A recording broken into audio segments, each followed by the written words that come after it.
jidadka iyo goobaha wadooyinku waa halbowlaha iyo horumarka dal kasta, waxayna si xawliya uga qayb qaataan koritaanka wadamada.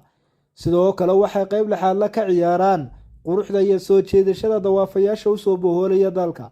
sidaas ay tahayna waxaynu barnaamijkeenani wax ka bara la magac baxay ku baran doonaa 20 dal oo ku yaala qaaradda Geeska Afrika, kuwaasi oo ah kuwooda ugu wadooyinka fiican ee saaxiibayaal idinkuna dhugmo u yeesha.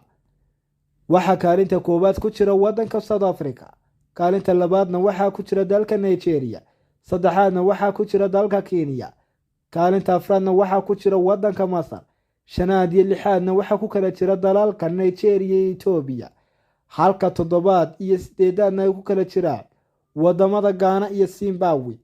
waxaana kaalinta sagaalaad ku jira dalka Tanzania, tobnaad iyo 11aadna waxaa ku kala jira wadamada Ivory Coast iyo Morocco, halka 12aad iyo 13aadna ay ku kala jiraan wadamada Cameroon iyo Guinea.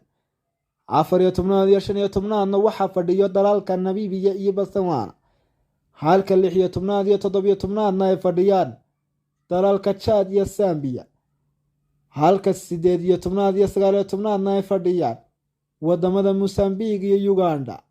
waxaana u dambeeya dalka Tunisia oo isaguna fadhiya kaalinta 20aad